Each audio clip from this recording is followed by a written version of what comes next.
Good morning. Video कल ही पढ़ना था लेकिन थोड़ी व्यस्तता थी, कल टीचर डे था तो आप सबको टीचर डे की ढेर सारी शुभकामनाएं। थोड़ा सा लेट ही सही लेकिन कुछ अच्छी चीज़ मिले तो ले लेनी चाहिए। एक बार किसी वीडियो में मैंने बताया भी था आपको, तो ले लेनी चाहिए। आपको शुभकामनाएं दे रहे हैं। कल टीचर डे था तो जानते हो टीचर है तो थोड़ा सा व्यस्तता बहुत ज़्यादा थी, इसलिए कल वीडियो नहीं बन पाया। तो वीडियो आज पढ़ रहा है, आगे से टाइम से ही पड़ जाएगा। तो सबसे पहले आप सबको टीचर डे की ढेर सारी शुभकामनाएं। एक छोटी सी मेमोरी है जो मैं आपके साथ शेयर करना चाहता हूँ। ये बच्चों का प्यार ही है जो कल चेहरे पे कुछ ज़्यादा ही अच्छे से दिख रही थी। हम आपसे क्वेश्चंस करवा रहे हैं और आप लोग इस बार जो आंसर दिए हैं बहुत बेस्ट आंसर है। इतना अच्छा दिल खुश हो गया। और ये लग रहा है कि पिछले 10 वीडियो से आपने इतना सीखा है कि इस बार सभी के आंसर लगभग सही आ रहे हैं। इसका मतलब क्या है कि आने वाला कंपटीशन बड़ा टफ होने वाला है। आने वाले 5 वीडियो में हमको लग रहा है सब सही आंसर लिखने वाले हो। इसलिए मुझे या तो इस बार का क्वेश्चन मैंने सरल बनाया या फिर आपने बहुत मेहनत करके इसका आंसर निकाला है। जो कुछ भी हो, आंसर बहुत अच्छे आए हैं और सब एकदम टारगेट में हो, मतलब कि सबके आंसर अच्छे हैं। तो अब आगे मुश्किल हो जाएगा अलग करना कि किसका क्वेश्चन का आंसर सबसे बेस्ट था। कोशिश किया जाएगा। फिर भी आज तो एनालिसिस करना ही पड़ेगा। सबसे पहले मैं क्वेश्चन का आंसर कराऊंगा, उसके बाद एनालिसिस कराऊंगा कमेंट का, उसके बाद आज का क्वेश्चन दूंगा। आज का क्वेश्चन थोड़ा टफ दूंगा क्योंकि इस क्वेश्चन से लग रहा है कि ये क्वेश्चन आपके लिए हलवा है, क्योंकि सब ने बहुत अच्छा आंसर किया है। एक बात और बता दूं, क्वेश्चन जितना पूछा जाए उतना ही बताइए। अगर बारात में जाने का निमंत्रण केवल आपको ही मिला है तो पूरे फैमिली को लेकर मत जाइए, ठीक है। तो वैसे क्वेश्चन के आंसर होते हैं, जितना पूछा जाए उतना बताइए, ज़रूरत से ज़्यादा चीज़ें ना भरिए उसमें। किसी काम का नहीं होता है बल्कि वो नंबर काट ही देता है, ठीक है। जो फैक्ट ज़रूरी हैं उन्हें डालिए और बेस्ट लिखने की कोशिश करिए, तभी आपका आंसर एक बेस्ट आंसर माना जाएगा। कोशिश करिए ताकि जो लोग नहीं लिखते हो, अभी तक देख रहे हो, दूसरे का आंसर देखकर सोच रहे हो, सोचो मत, आगे बढ़ो। जब तक मैदान में नहीं उतरोगे अपनी स्थिति नहीं जान पाओगे। और अपनी स्थिति नहीं जान पाना कमज़ोरी की निशानी है। और आप अगर अपनी कमज़ोरी नहीं जान पाओगे तो अपनी कमज़ोरी दूर नहीं कर पाओगे, और दूर नहीं कर पाओगे तो फिर सुधार कैसे होगा। सुधार करने के लिए तो पढ़ रहे हो ना, इसलिए सुधार तो बहुत ज़रूरी है। चलिए आज का क्वेश्चन का एनालिसिस करते हैं, उसके बाद आंसर बताते हैं। मैंने एक क्वेश्चन दिया था, ट्विन टावर गिराने के बाद सरकार ने जगह जगह पाइप से पेड़ पौधे धुलवा क्यों रही है। पेड़ पौधे क्यों धुलवा रहे हैं, उसकी जड़ पे पानी डाल देते। जड़ पे पानी डाल देते तो जड़ को पानी मिल जाता, पेड़ पौधा और हरा हो जाता, बड़ा हो जाता। लेकिन सरकार ऐसा नहीं कर रही है कि जड़ पे पानी डाले। सरकार क्या कर रही है, पत्तियों को धुलवा रही है, पत्तियों पे पानी डलवा रही है। क्यों करवा रही है ऐसा, तो इसके बारे में मैं आपको बताता हूँ। जब ट्विन टावर गिरा ना तो एक धूल का गुब्बारे जैसा धूल बाहर निकला। इतना धूल, इतना धूल, इतना धूल, मैं आपको वीडियो दिखाता हूँ। इधर देखिए ये ट्विन टावर, ये दिख रहे हैं, इतना भयानक गिरता है और इतना ज़्यादा देख रहे हैं कितना धूल कण उड़ रहे हैं। और ये सब उड़ के जाके पेड़ पौधों की पत्तियों पे दिख रहे हैं, इतना धूल, इतना धूल, इतना धूल। ये सब जाकर कहाँ पड़ेंगे, पेड़ पौधे की पत्तियों पर पड़ेंगे। अभी कोई पौधा, एक कोई पत्ती है, पत्ती में ऐसे छोटे छोटे छोटे छोटे रंध्र होते हैं, इनको बोलते हैं स्टोमेटा। इन रंध्रों से, इन छोटे छोटे छिद्रों से पत्तियां सांस लेती हैं। आप कभी धूप में देखो पत्तियां चमकती हैं, दरअसल उसमें जो छोटे छोटे छिद्र होते हैं ना उनसे पानी निकल रहा होता है, इसलिए चमकती हैं। तो इन्हीं से पत्तियां सांस लेती हैं, इन्हीं से CO2 ग्रहण करती हैं और इन्हीं से ऑक्सीजन रिलीज करती हैं। तो कार्बन डाइऑक्साइड पर्यावरण से कम होता है और पर्यावरण में ऑक्सीजन बढ़ता है। प्लस पौधे अपना सूर्य के प्रकाश में अपना भोजन भी बना लेती हैं। लेकिन अगर यही बंद हो जाएंगे तो पौधे अपना काम भोजन कैसे बनाएंगे। धीरे धीरे पौधे की पत्तियाँ पीली पड़ जाएंगी और पौधा सूख के मर जाएगा। तो पौधों को जिंदा रहने के लिए उनकी पत्तियों का सांस लेना तो जरूरी है ना। अब इन्हीं स्टोमेटा पे, इन्हीं छोटे छोटे छिद्रों पर जब धूल के कण जमा हो जाएंगे तो ये छिद्र बंद हो जाएंगे। और जब बंद हो जाएंगे तो सिंपल सी बात है, ये सांस नहीं ले पाएंगे। तो इसलिए इनको धुला जाता है। धुला जाएगा तो सारे कण नीचे गिर जाएंगे और पत्तियां साफ हो जाएंगी। इसीलिए पेड़ की पत्तियों पर पानी डलवाया जा रहा था, ना कि जड़ों पर पानी डलवाया जा रहा था। आंसर मिल गया आपको। दूसरा क्वेश्चन एनालिसिस कर ले। दूसरा क्वेश्चन हमने पूछा था, क्या RBI ने कभी किसी दूसरे देश की मुद्रा को छापा है। RBI बैंक ने क्या किसी दूसरे देश के बैंक के रूप में काम किया है। तो ये भी बहुत सिंपल सा क्वेश्चन है, ध्यान समझिएगा। RBI ने 1938 तक म्यांमार के बैंक, केंद्रीय बैंक के रूप में काम किया है, मतलब उसकी मुद्रा को छापा है। 1948 तक पाकिस्तान के केंद्रीय बैंक के रूप में कार्य किया। दरअसल बात यह है, आप पढ़े होंगे 1937 में म्यांमार भारत से अलग हो जाता है और म्यांमार अगले साल तक, जस्ट अगले साल तक म्यांमार के नोट को छापता है कौन, RBI। उसके बाद वो अपना बैंक स्थापित कर लेता है। और आपको पता है 1947 में पाकिस्तान भी भारत से अलग हो जाता है। तो एक साल के लिए, अगले साल मतलब 48 तक के लिए RBI इसके भी नोट को छापता है। RBI की स्थापना RBI अधिनियम 1934 के तहत 1935 में की गई थी। पहले इसका मुख्यालय कोलकाता में था, वर्तमान में मुंबई में कर दिया गया है। RBI में एक गवर्नर होता है, गवर्नर, वही सब कुछ होता है।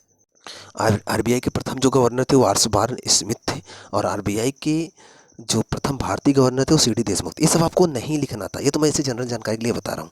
ये सब नहीं पूछना था, बस 2 ही लाइन लिखना था, किस किस देश की मुद्रा छापी थी, तो आप उस देश का नाम लिख देते और सन लिख देते, किस सन में। यही सब लोगों ने लिखा है, बेस्ट लिखा है इसका भी आंसर। एक क्वेश्चन और मैंने दिया था कि किस चुनाव आयुक्त मतलब किस व्यक्ति का कथन था कि मैं नाश्ते में नेताओं को खाता हूँ, पॉलिटिशियन को खाता हूँ, राजनीतिज्ञों को खाता हूँ, किसने कहा था? तो ये आंसर है टीएन शेषान। बड़ी कद्दावर चुनाव आयुक्त बोल सकते हो, 1990 से 96 के बीच में थे, और इन्हीं की देन है जो भारत में निर्वाचन कार्ड चलता है ना, इन्हीं की देन है। इन्होंने तो यहाँ तक कर दिया था कि निर्वाचन कार्ड नहीं होगा चुनाव भी नहीं करवाएंगे। इतना इनसे लोग डरते थे, इतना डरते थे। लोग इनसे, पॉलिटिशियन लोग इनके इनके डर की वजह से अगर वो किधर से बोल देते कि ये नहीं करना है तो नहीं करना है। आजकल के चुनाव आयोग तो डर भी जाते हैं, लेकिन ये नहीं डरते थे, इसीलिए तो इनसे पॉलिटिशियन डरते थे। टीएन शेषान, मैं इनका चित्र दिखाता हूँ आपको, देख रहे हो आप, यही है टीएन शेषान। इनको 1996 में रैमन मैग्सेसे अवार्ड से भी सम्मानित किया गया था। तो जीवन जीना है तो ऐसे जीना चाहिए कि लोग आपके जाने के बाद भी याद रखें। हालांकि 2 साल पहले इनकी मौत हो जाती है, और इनका जन्म केरल के पलक्कड़ ज़िले में हुआ था 1932 में। तो बहुत अच्छा मतलब इनका व्यक्तित्व रहा। जहाँ भी रहो धारदार हथियार की तरह रहो, मतलब कि ऐसा रहो कि आपके व्यक्तित्व पे कोई उंगली ना उठा पाए। ये ईमानदारी झलकनी चाहिए, देश के लिए कुछ करने का जज्बा होना चाहिए, जो कि इन्होंने कर दिखाया है। देखो आज भी इनको लोग याद करते हैं। बहुत सारे चुनाव आयुक्त आए बीच में, किसी को याद है आपको नाम? नहीं ना। भारत के प्रथम चुनाव आयुक्त थे सुकुमार सेन, उनका नाम याद होगा, और किसी का नहीं। जो अच्छे काम करते हैं ना उन्हीं को लोग याद करते हैं, बाकी तो पैदा होकर पता नहीं कितने लोग मर जाते हैं, कोई पूछता भी नहीं। इसलिए ऐसा करने की कोशिश करो कि लोगों की नज़र में, लोगों के दिल में अपनी इज्जत बढ़ा सको। ठीक है, तो ये तो रहा क्वेश्चन का आंसर। थोड़ा सा एनालिसिस कर लेते हैं कमेंट का, कितना बेस्ट बेस्ट कमेंट का आया है। बड़ा इस बार प्रतियोगिता बड़ी तगड़ी होने वाली है। चलिए कोई बात नहीं है, हाथ खाली मत रखिए, सब लोग लिखने की कोशिश करिए। जितने लोग भी देखते हो, इतने 150 से भी ज़्यादा लोग, 200 लोग लगभग देखते हो, अगर लिखोगे ना तभी सुधार होगा, नहीं लिखोगे सुधार नहीं होगा। कोशिश करो, कोशिश करो, कोशिश करो, यही मैं बार बार कहूँगा, तभी सुधार होगा, बेस्ट बनोगे। चलिए आज का कमेंट का एनालिसिस करते हैं और क्वेश्चन देते हैं। कोई बहुत बेस्ट लिखता है तो उसके बेस्ट से देखकर डरना नहीं चाहिए, अपने को भी बेस्ट बनाने की कोशिश करना चाहिए। दूसरे के आंसर को देखकर सीखना चाहिए कि मैंने जो लिखा है, या फिर अगर मैं लिखूंगा तो क्या लिखूंगा, ऐसे सोचोगे तभी सुधार होगा। सतीश यादव ने क्या लिखा है? सर, प्रकाश संश्लेषण फोटोसिंथेसिस के दौरान कार्बन डाइऑक्साइड लेना, O2 को बाहर छोड़ना, एक्सचेंज होता है पत्तियों में उपस्थित रंध्र, मैंने भी बताया था, स्टोमेटा के माध्यम से होता है। ट्विन टावर गिराए जाने के बाद बहुत से धूल के कण जो निकले और रंध्र बंद हो गए। पेड़ों की धुलाई जरूरी थी ताकि वो खुल सके और ऑक्सीजन, मतलब कि ये सांस ले सके। तो वही चीज़ मैंने भी बताया था, बेस्ट लिखा है इन्होंने, ये आंसर बेस्ट माना जाएगा। लेकिन कोशिश करते और कम शब्दों में लिखने का तो और बेस्ट था। ठीक है, दूसरे का आंसर इन्होंने लिखा है कि आरबीआई ने म्यांमार की मुद्रा 1938 तक, पाकिस्तान की मुद्रा 1948 तक छापी थी। ठीक है, थोड़ा सा एक लाइन और ले देते हैं। आरबीआई एक्ट 1934 के तहत इसको ये सारे अधिकार दिए गए थे। मैंने पूछा था ना कौन से एक्ट से दिया गया है, तो 1934 का ही एक्ट था, उसी के तहत इसको अधिकार दिए गए थे, और 1935 से इसकी स्थापना हुई थी। बाकी और चीज़ें लिखते या ना लिखते कोई फ़र्क नहीं था। तो ठीक है, ये दो भी आंसर सही है, बेस्ट है। इन्होंने तीसरे का आंसर दिया है सर, ये तिरुनेले मतलब टीएन शेषान साहब थे, 1990 से 96 तक थे, पूर्व मुख्य चुनाव आयुक्त थे। सही है, इनके तीनों आंसर सही है, बेस्ट है। दूसरा क्वेश्चन आंसर देखते हैं दीपिका जी का। दीपिका जी ने जो लिखा है वो हालांकि हालांकि बताना वही चाहती हैं, लेकिन जैसे मैंने बताया वैसे इन्होंने नहीं बताया है, बात को काफ़ी घुमा फिरा दिया है।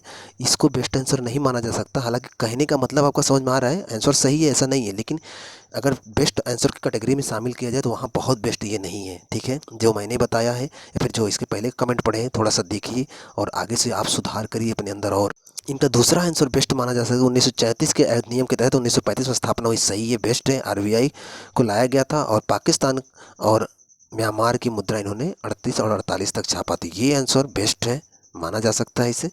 तीसरे का आंसर भी इनका सही है, वही टीएन शेषान थे, और ये मुख्यमंत्री नहीं थे, ये मुख्य चुनाव आयुक्त थे 90 से 96 तक। थोड़ा सा ध्यान रखा करें आप क्या बता रहे हैं। ठीक है, हाँ, कैबिनेट सचिव एक बार बनाए गए थे, वो अलग मैटर है। ठीक है, ध्यान रखना। आप इसकी जगह ऐसे बोले होते कि भारत का जो मंत्रिमंडल बना था उसमें सचिव बनाए गए थे, तब ज़्यादा सही होता। ठीक है, अगर ये कहने का मतलब ये है तब भी सही है। अगला कमेंट देते हैं ईश्वर चंद्र का। इन्होंने क्या लिखा है देखिए, ट्विन टावर के बारूद के साथ उड़ाया गया, बहुत सारे धूल कण निकले जिससे हमें सांस लेने में दिक्कत होती है, ये तमाम चीज़ें। ये मैंने नहीं पूछा कि बीमारी होगी, सांस लेने में तकलीफ होगी, ये नहीं पूछा। मैंने ये पूछा कि धुला क्यों गया था। तो आपका आंसर होना चाहिए था कि धुला इसलिए गया था क्योंकि पत्तियों के रंध्र जो बंद हो गए हैं उनको खोला जा सके ना। आंसर तो ये होना चाहिए था। ठीक है, आप जो बताना चाहते हो, लेकिन ये क्वेश्चन का आंसर नहीं है। फिर भी सही माना जाएगा, लेकिन उतना बेस्ट नहीं माना जाएगा जब तक आप ये नहीं बताते कि धुला क्यों गया था। एक अच्छी कोशिश किया है आपने, लेकिन वो आंसर नहीं दे पा रहे हैं जो पूछा गया था। जो मैंने बताया उसके हिसाब से अपना आंसर मैच कराइए आप। दूसरे का आंसर आपका बेस्ट है। 1934 का एक्ट था, 1 अप्रैल 1935 की इसकी स्थापना हुई थी। आरबीआई 1938 तक, म्यांमार का 1948 तक पाकिस्तान का नोट छापी। ये आंसर बेस्ट है। देखो जो लिखा वही बताया आपने। अगला क्वेश्चन का आंसर टीएन शेषन थे, सही। 1990 से 96 तक थे, पूर्व मुख्य चुनाव आयोग के मतलब कि अध्यक्ष थे, तो सही है। नाश्ते में मैं नेताओं को खाता हूँ, सही है। दूसरा तीसरा का आंसर बेस्ट है आपका। वंदना जी का देखते हैं क्वेश्चन, मतलब आंसर कि उन्होंने क्या लिखा है। ट्विन टावर गिराने से लगभग 3700 मतलब कि 3700 किलो विस्फोटकों का प्रयोग किया गया था। अगर इतना विस्फोटक फटेगा तो सिंपल सी बात है, बहुत सारे धूल के कण निकलेंगे। फ्लाई एश प्रदूषक सूक्ष्म कण उपस्थित होने के कारण कुछ सूक्ष्म पाउडर जीवों के श्वसन तंत्र को प्रभावित करते हैं या पौधों की पत्तियों में जमा होकर प्रकाश संश्लेषण क्रिया को बाधित करते हैं। बाधित करने का मतलब वही है कि ये रंध्रों को बंद कर देते हैं, इसीलिए उनको धुला गया था। ठीक है, इनका कहने का मतलब ये था। ठीक है, ये आंसर सही माना जाएगा, बेस्ट है। दूसरा क्वेश्चन था, आरबीआई की स्थापना भारतीय रिजर्व बैंक 1934 का नियम द्वारा 1935 में किया गया था, सही है। 149 को इसका राष्ट्रीयकरण हुआ, ठीक है। 1938 तक म्यांमार, 1948 तक पाकिस्तान के संचालन किया, सही है। आंसर बेस्ट है इनका भी, ये वाला। तीसरे का आंसर है टीएन शेषान, जो मुख्य चुनाव आयुक्त रहे, सेवानिवृत्त, राष्ट्रपति पद का चुनाव भी लड़े थे, सही है, ये भी सही है। शेषन के बारे में कहा गया कि उस समय के लोग या तो भगवान से डरते थे, शेषान से डरते थे, और ऊपर दिया गया कथन इन्हीं का था। तीसरा भी सही है। तो इनका भी तीनों का आंसर सही है। और इसके पहले सतीश यादव का भी तीनों सही था। इनका देखिए, ये भी वही आंसर लिखे, सही है इनका आंसर। इन्होंने यहाँ लिखा है कि यदि धूल के कण ना हटाया जाए तो पौधों के स्टोमेटा रंध्र बंद हो जाएंगे और धीरे धीरे पौधे मुरझा जाएंगे या फिर सूख जाएंगे। सही लिखा है आंसर ने इन्होंने, हालांकि काफ़ी लंबा गैप ले लिया है। ठीक है, कम शब्दों में लिखने की कोशिश करें आप।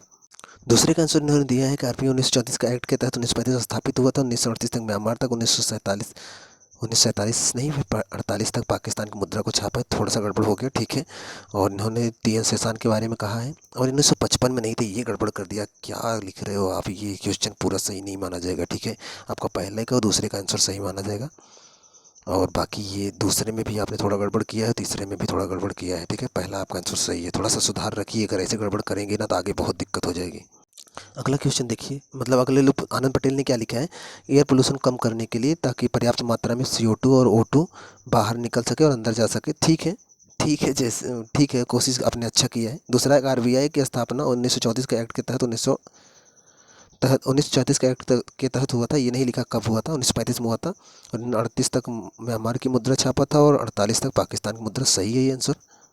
अगला देखो, तीसरे का टीएन शेषान का कथन है, सही है, उन्हीं का कथन है। और ये 10वें मुख्य चुनाव आयुक्त थे और कह रहे हैं कि ये अपनी कठोरता और तीव्रता के लिए प्रसिद्ध है, सही है। तीसरे का आंसर सही है, दूसरे का भी सही है।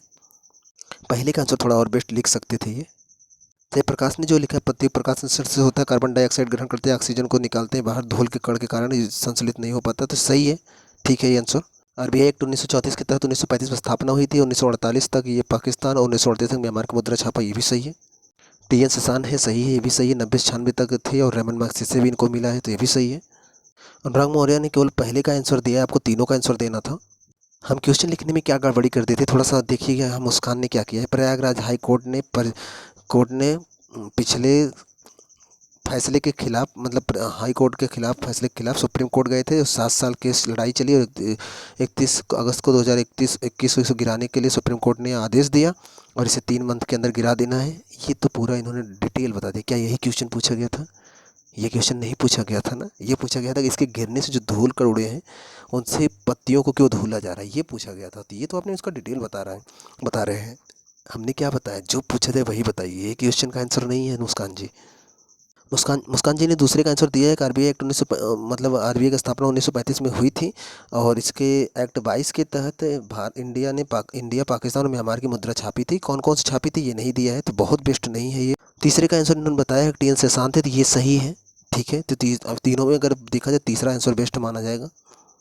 इन्होंने जो डिटेल लिखा है, ट्विस्ट और गिरने से धूल करोड़े पत्तियों को ढक लिए, अगर वो रहेंगे तो कार्बन डाइऑक्साइड नहीं ले पाएंगे, ऑक्सीजन नहीं छोड़ पाएंगे, यही लिखना है, तो ठीक है। इसको 2-3 लाइन में लिखते तो और बेस्ट था। ठीक है, बहुत डिटेल में लिख दिया, तो ठीक है, आंसर ये आपका। अगला है कि आरबीआई एक्ट 1934 के तहत 1 अप्रैल 1935 की स्थापना हुई। आरबीआई ने म्यांमार की मुद्रा को 1938 तक, पाकिस्तान मुद्रा को 1948 तक छापी थी। और तीसरे का आंसर दिया टी एन शेषान थे, जो कि 90 में मुख्य चुनाव आयुक्त थे। तो दूसरा तीसरा आंसर ज़्यादा बेस्ट है आपका। अगर देखा जाए तो वंदना जी और सतीश जी का आंसर कुछ ज़्यादा सही लग रहा है, मतलब उनका तीनों सही था दोनों लोगों का। बाकी और लोगों ने अपना अपना आंसर बहुत बेस्ट दिया है, लेकिन जैसे 3-3 क्वेश्चन दिए हैं ना, तो किसी का पहला दूसरा बहुत बेस्ट है, तीसरे में कमी रह गई। किसी का दूसरा तीसरा बहुत बेस्ट है, पहले में कमी रह गई। किसी का पहला तीसरा बेस्ट है, दूसरे में कमी रह गई। इस जो छोटी छोटी कमियाँ यही आपको पीछे धकेल देती हैं, इन्हीं में सुधार करिए और अपने को बेस्ट बनाइए।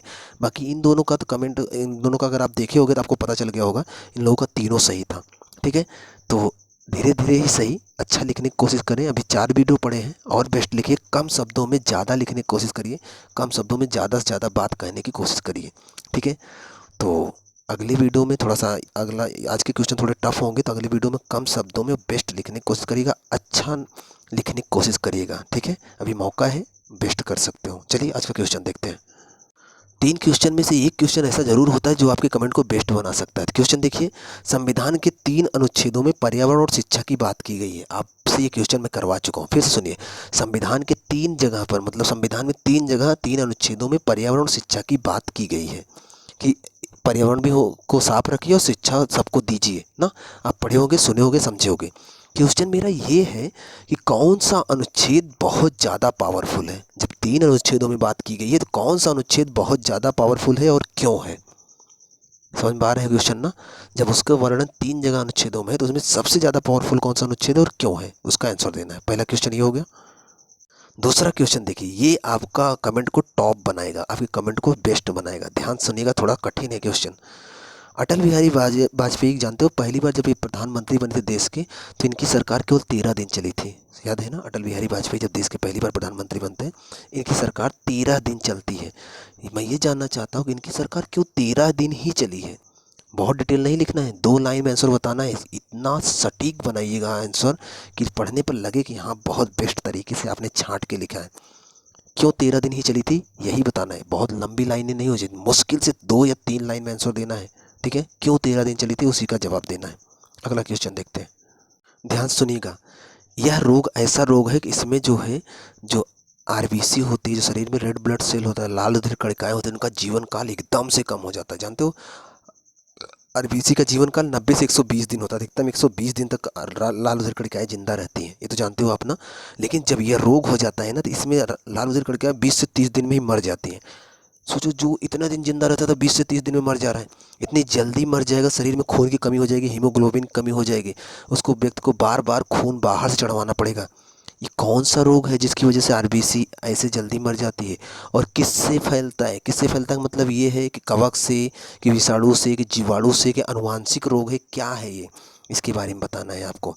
आज के क्वेश्चन मैं मान रहा हूँ थोड़ा सा टफ है, लेकिन आज के अगर आंसर आपने किया तो आपका आंसर बेस्ट हो जाएगा। ठीक है, तो कोशिश किया करिए कि थोड़ा सा लास्ट टाइम में आंसर किया करिए, क्योंकि लास्ट टाइम में आंसर करेंगे ना, तो सब लोगों को सोचने का मौका मिल जाता है। नहीं तो फोटोकॉपी वाला सिस्टम जब चलता है तो बड़ा अजीब होता है, लोग सोचते नहीं हैं। ठीक है, तो बेस्ट लिखने की कोशिश करिएगा, अच्छा लिखने की कोशिश करिएगा। और ये क्वेश्चन आज के जो थोड़ा टफ है, ये बताएंगे कितना अच्छा आप एनालिसिस करके लिख सकते हो। ठीक है, चैनल पर अगर पहली बार है जरूर सब्सक्राइब कर लीजिएगा। मिलते हैं नेक्स्ट वीडियो में, तब तक आप पढ़ते रहें और खुश